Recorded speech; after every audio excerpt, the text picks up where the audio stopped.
السلام عليكم ورحمة الله.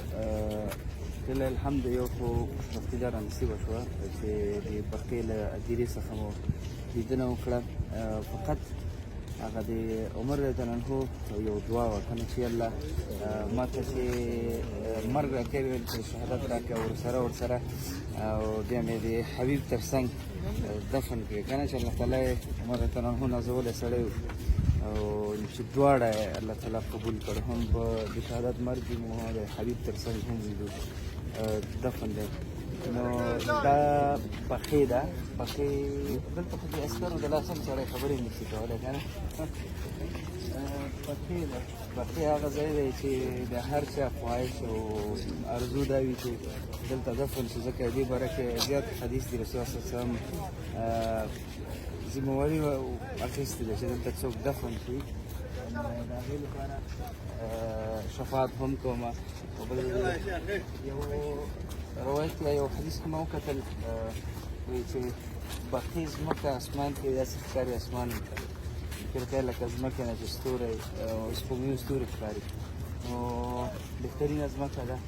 د هر مؤمن مسلمان ارزو خواهش دا وي چې الله تعالی دلته په مدینه کې یا په مکه کې غور مرګ ورکړي او بیا دلته دفن شي، ځکه خاوره بهترینه ځمکه ده.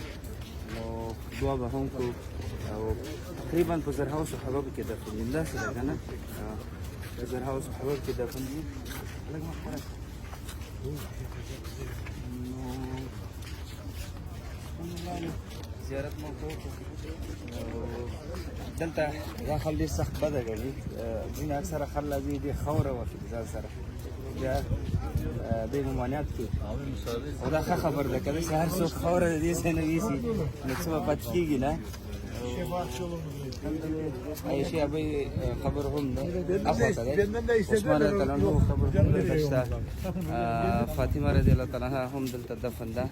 نو خو ماشاءالله دې داسې یو سیستم نظم جوړ کړی دی. مخکې به اکثره یې دې د قبرونو خلکو خاورې وړلې که نه، نو سناسه نظم یې جوړ کړی. الله دې زموږ هم په نصیب کړي چې د الله مرګ راوړي دلته شي، نو دا خو به تر ټولو سعادت وي، زموږ خوشبختي به وي. نو راغلو دیدن مو ماشاءالله ډېر ښه په نظم باندې دا خلک دلته پرېږدي ښکاري تاسو ته.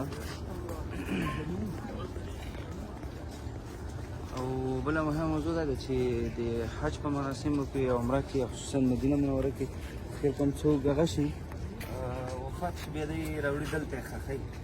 نو بیا خوشبخته دا خلک دي تاسو وینئ. او خبرونه دوی ډېرې داسې عادي جوړوي که نه، ډېر داسې ډیکوریشن او پسې راتېر هغه شیان دی نه کوي. نو زما فکر باندې قبر چې ډېر جوړ شي هغه نه دا ښه دی چې ځان جوړ لاندې چې کوم حالات د هغې لپاره ځان برابر کړي، نو دا به ډېره مهمه ده.